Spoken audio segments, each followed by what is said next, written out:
Hey guys, welcome back to the channel. Today I'm going to be reacting to a video called The Swedish Key to Good Sleep, Scandinavian Sleep Method and Why Kids Nap Outside in Winter.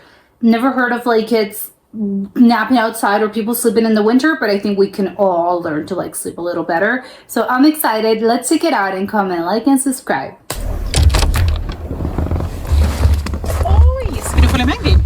Kom ut då. Okay, it's snow. Se så fint. Nu här, men vi hänger upp dem ändå, va? Det är gulligt. Welcome back to Svalbard. You might think, oh, what a beautiful morning. No, it's 7:30 p.m. Even though it's the evening, I am putting out my sheets to air because we have a huge snowstorm coming in. Oh my God. You've seen me take out my duvets to hang outside on my railing in all weather and seasons, in the middle of the dark polar night, or on a freezing winter day, or during the bright sunshine on polar day. I never miss an opportunity to freshen up my sheets. So naturally, many wonder, why? Why do I do this? I thought this was something that was as common here as it is around the world, but apparently it isn't. Just like I've realized how the common Scandinavian practice of having children sleep outside is also shocking to many. So today we are going to talk. If this was in the US, someone would call Child Protection Services. Talk about the Scandinavian sleep method and why Nordic children sleep outside even during winter. And I never got to hang them out this morning. So now I'm like, well, I still want that fresh feeling and the smell you get from hanging them in the cold, crisp Arctic air. It's part of the Scandinavian sleep method. We do some things in order to aid our sleep that people don't do in other places. Okay. And this is number one. If you can, air your bedding. I am from Sweden. That's where I grew up and where I lived, until I was in the 20s. So this is something that my Swedish mother always did. I remember her always bringing out our duvets. We lived a little bit outside the city in the countryside. So she would hang them over the railing like this, whether it was summer or winter. And she would always go outside and, what's it called? Skaka dem. Yeah, shake them.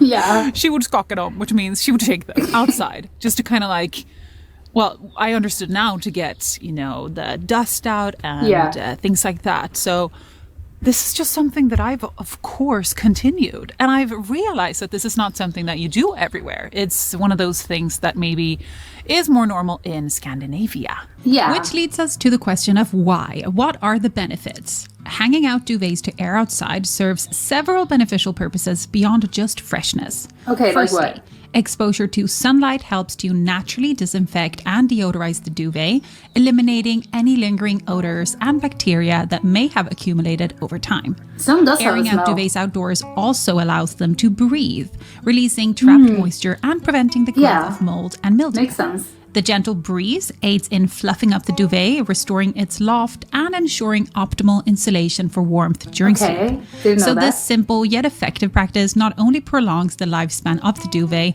but also contributes to a healthier and more comfortable sleeping environment. There's nothing I love better and nothing that makes me sleep better than having fresh sheets. Because hanging them out like this, it's minus 10 degrees and the sun is out. It freshens them up, and you definitely notice a difference in the smell of them. It's just so fresh and Arctic. We have cold, dry air. So even though I'm putting it on snow, this is not going to make my sheets wet because it is so, as you can see, it's just dry and cold here. Growing up in Sweden, where cold weather and dark winters are the norm, I've been encouraged to play outdoors regardless of the conditions since I was very little. Growing up this way is a big reason why I appreciate winter so much. It taught me to love every season. In Scandinavian homes and even in kindergartens, the kids actually sleep outside for nap times in almost all kinds of weather. It is very common to have to supply your school with an extra outdoor sleeping pram for your child so they can take their daily nap outside in temperatures all the way down to minus 25 degrees. This Nordic tradition of allowing children to nap outdoors is deeply rooted in culture and practical considerations. The practice is believed to have numerous benefits for children's health and well-being.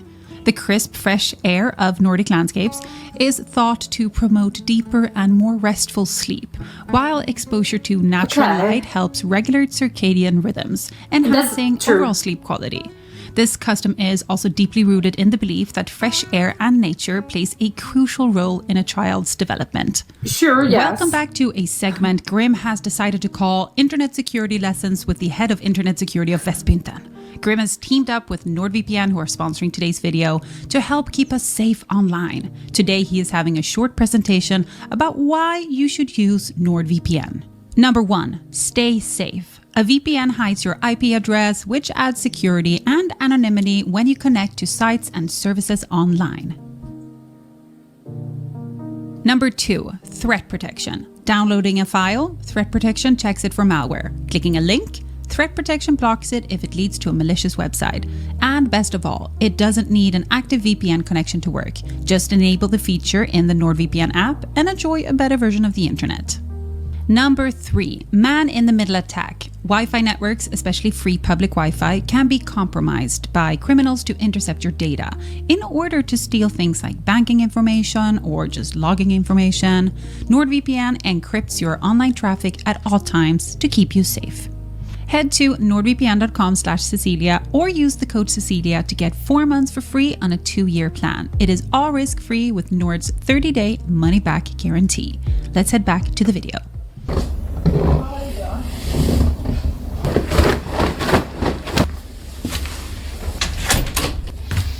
If I could send smell through the camera right now, I would love to. They smell like fresh snow and like fresh air. Really cold fresh air. They're also really cold. So now I'm going to put them back in the bedroom, which is where the next tip comes in. Let's head over there.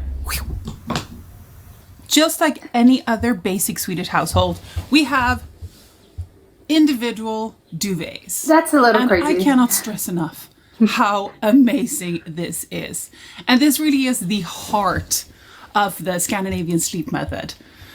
Having one each means that you can regulate the temperature according to how you like to sleep. Okay, yeah. I prefer to sleep cold, while Christopher prefers to be warm. So we can have completely different duvets and different, thickness, and we can just customize them to ourselves. Correct, yeah. Also, I do feel like the separate duvets speaks a lot to the Swedish culture as well. You see, us Swedes tend to highly value personal space, and it is a part of our culture to respect individual boundaries and privacy. Oh my God, it's true. This is reflected in various aspects of our lives, like a comfortable distance during conversations, or our preference for spacious and open living environments. You can also easily see this cultural norm reflected in public settings, such as public transport or queues, where Swedes often maintain a very respectful distance from others, ensuring everyone has their own personal space. There's this, I love this photo that kind of like, it's a meme in Sweden where it's a photo of a bus station and every person is lined up with like 5 meters in between and they're waiting for the bus. And I feel like it's such a Swedish thing to want your own space and really like your own kind of area to be your own. So I can see, not surprised at all that this is mirrored in how we sleep. So each person has their own personal duvet, and it's not the size of a double one. I'm gonna double check what the actual sizes is of this. So if you want to order, or if you want to take on the Scandinavian Sleep Method, you can do so. So one of these, and let me show. So in these duvets is down duvets. So these are filled with down feathers, and it's up to each and every one what kind of like warmth you want. I get these ones from IKEA because I'm Swedish. Yeah. And I also really like IKEA. I think they have the best affordable duvets. And then you just buy these covers, which is also purchasable at IKEA or any other place if you want. And then you just have them in here. When you need to wash them, which is, very individual how often you wash your sheets, Since we don't have unlimited water, I would personally like to wash them once a week. I can't do that because we don't have that much water. So I wash them every other week. Yeah. And then I have them out to air almost every day. So that's all right. I think my favorite question is like, but how if you want to cozy up with your partner at night? I'm like, these are not like, they're not made of steel, you know? Just lift the covers, cuddle together, and then when you go to bed, bam, individual cocoon. I need my individual cocoon when I'm sleeping. Good night. Since I am Swedish and that is where I grew up, I am speaking from my Swedish perspective. But all of these cultural things are also very similar for Norway and Denmark, which together with Sweden make up Scandinavia. In a broad perspective, we all share very similar values. Svalbard is governed by Norway, and over half of the population here is Norwegian. And while my parents are Swedish, Christopher's parents are Norwegian. So we have a good mix of both Swedish and Norwegian cultures and traditions in our household. What I've grown up with, most of the people I know always had we call it an överkast, which is an overthrow. But I think you could call it kind of like a throw blanket. So this is not something you sleep with. This is just for decoration. Look a little prettier because you have two separate sheets, yeah? Like so. And that is the bed made. Individual cocoon. Like this. All night long. Hopefully like you'll turn around while you're sleeping. Vad står det bra du? Precis där borta. That dog is gorgeous. It's 7:30 p.m. I can't believe the sun is shining bright because midnight sun season begins. Crazy. How quick did that happen? It looks midnight like sun season basically means that the sun doesn't set from the 19th of April until I think it's the 26th of August. That means that we will have a sunrise 3 months. And then the sun stays above the horizon at all times, all hours of the day.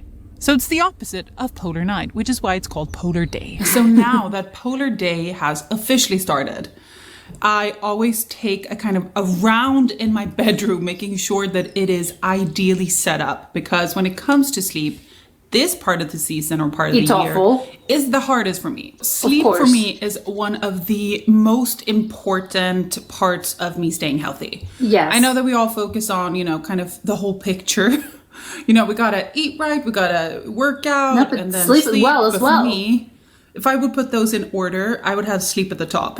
Because if I don't sleep well, I don't function well. Everything falls apart. A lot of people think that polar night would be the hardest, but, you know, polar night is a dream to a sleep enthusiast because it's night. Yeah, I'd be sleeping until like 4 a.m. 4 p.m. No one will be able to wake me up. Time all day long.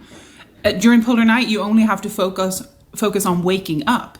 But during polar day, you have to focus on going to sleep because that is the hardest part. Now that it comes to polar day, when we have so much daylight and the sun shines in the middle of the night, I have this. And then I have super thick light blocking curtains. Yeah. And they actually do a lot. Like they're a little bit on the sides, but it's all right. But my biggest win this year, it's a sleep mask. So these have changed my sleep quality so much. Instead of kind of fighting against that, I have worked on making my eyes dark instead. And these sleep masks, this one I just bought at I think Target in America or something, and this one I ordered. I don't have any recommendations right now, but I thought this one was really, really comfortable. Is it like and these have helped me a lot, so much. Another thing that I also do is I switch up my wake up light because now it's not as important because I'm sleeping with an eye mask, so it can't really wake me up naturally, can it? So instead of using it for light, now in the morning I've changed the alarm from something to wake me up like loudly to birds. And that is actually just like an extra kind of thing because now I can't wake myself up with light, so I'm gonna have to try to wake myself up kind of like calmly with sound. So this one I think sometimes it doesn't matter what sound you choose, you're gonna hate it anyway. Is being most used for that. But otherwise, during the polar night, this is my biggest tip. A wake-up light. It's just so good. When it comes to Grimm's sleeping patterns, he generally has no idea about anything. Okay. But we always notice him being a bit confused in the beginning of every season. Oh no. So now that it's really bright at midnight, he keeps waking us up at like 4, thinking that like, we are late to give him his breakfast. Yeah, he's like, hey. And he wants to go outside at all times of the day. Oh no. But he definitely does adjust the further we go. Okay. So he's just going to be confused now in the beginning for a little bit, and then he'll be fine. Otherwise, he sleeps like a baby all times, all seasons throughout the year. He's fine. He must be so confused. Little baby. No, you get stuck. Yeah, you love sleeping. You have your bed. Is he looking at the camera? That is over there by Christopher's sofa. Our room is a little bit small. He doesn't like heat. He doesn't like warm spaces. He hates lying in the bed. Which I'm very happy for, because I do not want a dog in the bed. I don't want the dirt in my bed. No. Also, you're too warm for me. He has so a I'm lot happy of fur. that he just sleeps in his dog bed and that he loves it. I can see why he gets hot. It's the one you had when you were a baby. We're trying to find you a new one, baby. Yeah, because it's disgusting. Hello. So basically, the 2 main keys to the Scandinavian Sleep Method are to have individual duvets and also to air your duvets outside. And I understand that this is probably not easy if you live in a city, or maybe if you live in like Australia with all of the bugs. A small apartment. But maybe you can open a window, or perhaps you can just shake them outside, or you can just wait until you make your bed so they get, aired out from the night's sleep. Those could be options. But I definitely do recommend getting 2 duvets. It's a life-changing thing. Are you okay? Can I help you? How about you take this and you go over there, because you love this. Yo, enjoy. Like I said, 2 duvets is the main key here. And I think once you try it out, you'll never go be back. Sold. I'm just saying, I'm selling like an individual cocoon. Could it get any better? Nobody takes your I don't know. duvet in the middle of the night. There's no fighting over the covers. Yes, there's no hoarding. I feel like it's the solution to a lot of problems. Sure. I hope you enjoyed this video. I have really wanted to make this like a detailed sleep and kind of Scandinavian culture video, so let me know if you enjoyed it. Since I'm from Sweden, I feel like it's fun to share kind of like the quirks and the different traditions we have, and to kind of hear if it differs from where you live and things like that. So I hope you enjoyed it. If you haven't subscribed, please click that button, subscribe. I post every Sunday. Next week, I have no idea what we're doing, but it's probably going to be something fun. But thank you so much for watching. We will see you next week. Bye. Okay, this was very interesting. I do think, like, of course, to start with the individual, like, duvet situation, I think everyone should do, like, whatever works for them. Like, sure, there are rules, but at the end of the day, I think you should do what works for you. And obviously, with something as important, like in life in general, but in something as important as sleep, if you're comfortable and each one of you is comfortable with, like, individual, like, duvets, then yeah, sure, like, it works for you. If it works for you, well, it works for you. I think it's interesting what she said, like, it would actually solve a lot of problems. And it's like, yes, it come to think about it, like it makes sense. Like, it has all the logic in the world of, like, yes, no one's hoarding, like, the covers, so you're not, like, you're not like fighting with the other person for the covers. Or again, if, like, sometimes, like she said, like, maybe your partner or who you're sleeping with sometimes, like, oh no, I rather sleep, like, I don't like having anything on top, or I'm the opposite, I like being all, like she said, enveloped in a cocoon. So yes, of course, like, there's gonna be differences in the sleeping, how you like to sleep. So of course it makes sense. Well, instead of like us fighting over like who gets what, or oh no, but give me the cover. No, like you take it. I don't like this. It's cold. I prefer warm. Whatever. Like instead of all of that situation, just like get an individual duvet, and then like you do your thing, I'll do mine, and that's it. So I do really think of like, yes, I think like if it works for you, it works for you, especially if that's a big of a problem. Obviously, if you don't have a problem with like, no, we are on the same page, we all like to sleep in the same way. Well, yeah, of course, this doesn't apply to you. But I do think like, yes, it's a good solution. Although it's a little bit, I think it's a little jarring just to like, because, when I'm like, oh yeah, sure, you guys should definitely do so. But like I'm seeing when she was like making the bed, I'm like, it looks so weird. It looks weird. Just like, again, I get like, in my mind, it's like, oh yeah, sure, let's do so. But when I'm like looking at the whole thing, when I'm like looking at the bed, it looks a little weird. But I think obviously it's because I'm not used to this. I'm not used to like having individual like duvets. I'm like, I don't know, so it's weird. It's like you're putting like two sleeping bags on like right next to each other, or like you're putting together like two individual beds instead of like a king, or a queen, or whatever it is that you're using, or a double, obviously. So it is a little bit of like, it looks weird. But I get it's just because I'm not used to this, and obviously it's a matter of like getting used to this. Like, no, you'll get used to it. And of course you put the little like a throw blanket. Yes, that's like for decoration. It looks like prettier. It's not like you're actually gonna use this. And like she said, yes, the main problem would be like, oh, but what if we want to cuddle? It's like, yeah, well, you guys can cuddle. And then it's like, well, when it's actual time for bed, I'm like, we're going to sleep. Well, this was nice, but I'm gonna grab my thing and you're gonna grab yours, and that's it. So yes, I do really like it in theory, and I think it could solve a lot of problems. So I think like, yes, if you're into like, we have like different like sleeping situations, then this would definitely work for you. You don't need to be like Swedish to actually adapt this. So I really do like it.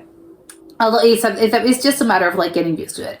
But the whole like polar night, yes, there was polar night, the polar day. Oh my god, yes, it's a polar night, right? The whole sun, like the sun never sets. I think it would be like that. I think would be really hard to get used to. I don't think they have to get used to it, but it's like, she even mentions it's hard, and she's a Swedish person that has lived there for like her whole life. So imagine like an outsider just coming into this. I think it would be like obviously like 10 times harder, because even them that they're supposed to like be used to this, they like she mentions, no, it's a little hard because yes, how like your circadian rhythm is gonna be so completely like it's that like I killed it. It's like, I think that's the thing, like we really do not pay like a lot of attention to this, like sadly, because we don't really have to, right? Like a lot of people, unless you have like a very specific kind of job, of which like, or maybe like you're going to, I know you're going, well, no, I was going to say like maybe you're studying something in particular, but it's more common, I think, where you have like particular types of jobs where like you actually have to, it's the opposite, and you have to like work at night and you're in the middle of the night and you have to like sleep like during the day.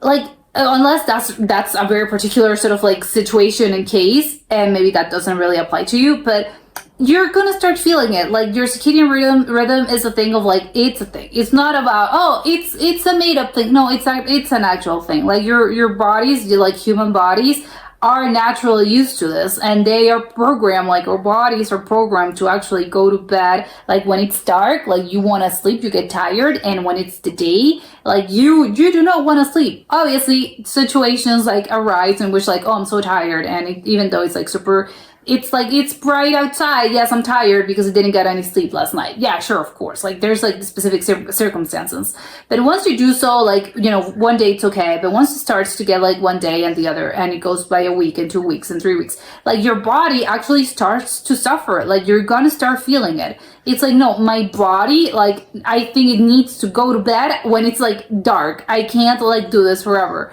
So that I can't imagine, like if you've ever like gone through like a period of time or a few days where you're like you've gone to like go to bed, like, oh, I have to go to bed when it's like daylight, you're gonna notice, like your body is gonna feel it. So I can't even imagine how it is. Like, no, it's this for like 3 or 4 months. It's like, oh my god, I can't even imagine like how hard would it be. And of course, like she has like, you have to have like the black curtains. or the sleeping mask, which I didn't know. I think maybe they were weighted, which I think some people I think are like they say is better. Just as people use like weighted blankets because they feel like their quality, like their sleep quality is better. I don't really know the theory or the logic behind this all of like, yes, weighted things are like, I don't know, they're probably more comfortable, like they allowed you to get more like nicer sleep. I have no idea, but maybe they were weighted. I don't really know, like I it's solution, right? Yeah, sure, like the little mask, but I don't know if that would work as well. I don't know, because like you're still gonna be feeling like you have like something's covering my eyes. I think you just need like better blackout curtains, because the sunlight was still getting it, like, which is crazy because she was like, no, you have like really good blackout curtains. And still, I can see like in the clip, like the sunlight was still entering. I would get like the blackest curtains imaginable, because I don't think I could do the weighted or just the eye mask. It's like sometimes, you know, just for one day, I don't think it's a thing. Like, yeah, sure, whatever. Like you can do it for a few days, but after like a couple of days, I don't think like your sleep is like, no, I can't. I'm not resting. I need to actually get a good night's sleep. So I think I would definitely invest in some good blackout curtains or something that really does like block everything, and you have to obviously like close the door and close everything, and you need blackout curtains, not just for your bedroom, because I think like even if you close the door, sometimes obviously when it's like daylight, sometimes even when you like close the door, like there's still like the sun, I think, gets underneath, I think, the door, because obviously like it's the sun, we can't do anything about it. So I think I would do like blackout curtains, like I get like maybe like near like the bedroom door, just, you know, in that area, just because it's like, no, you need to feel like it's completely black outside and completely dark outside in order for you to actually get a good night's sleep. And like she said, I think there's like both of them have their challenges. When it's the opposite, it's like super, and then it's dark all the time, then, you know, you face opposite challenges of like, I do not want to do anything. Like I just want to sleep, and I want to sleep for like 20 hours. Which obviously just, it depends on the person as well. I think like she mentioned, yes, of course it depends. Like some people are going to be like, we're up and early, it's 8 a.m. and it doesn't matter if it's dark outside, I'm ready to start the day. I don't think I would be one of those people. I think it would be like, you would have to drag me. Like I would be sleeping probably like 20 hours. It's like, no, I need to like force myself to actually wake up, because I would just like sleep the whole day, like 4 months like straight. Like, well, I don't know, maybe that's just like what I think it would be, but probably I think long term it wouldn't happen like that. You're like, no, seriously, you're gonna start waking up and you're just gonna be like sluggish and probably like, oh no, I need the sunlight, because it's like, no, if it's dark and it's like 10 a.m. and it's dark, I want to go back to bed. I don't want to do anything. I maybe not go to bed, not to sleep, but I don't know, I want to lie down. I don't want to do anything. So obviously they have like different challenges. I think she said, you know, the hardest one is actually this one, which, you know, maybe I agree. I think maybe, yes, in whatever, like if we're talking sleep quality, I think I would agree, yes, you get sunlight all the time. I think it's harder for you to like, again, your circadian rhythm is just you're gonna have to constantly fight against it. So it's a little bit harder. The other is like, yes, you're gonna have to like, I'm like so sluggish, but it's like, yes, you know, it sucks and it's awful. But it's going to be awful in other ways, but I think you're going to be like, at least you're going to get like good night's sleep all the time. So you're going to be like super rested all throughout, like, I don't know how long it lasts. This lasts 4 months. Maybe the other also lasts around 4 months. So maybe it's like, well, yeah. And on one hand, you're like sleep deprived for like 4 months, but then on the other, like I'll recover in the next 4 months. I don't know. It seems crazy. Life in Sweden. When I look at videos like this, I'm like, life in Sweden seems like not for the weak of heart. It's definitely a crazy situation happening over there.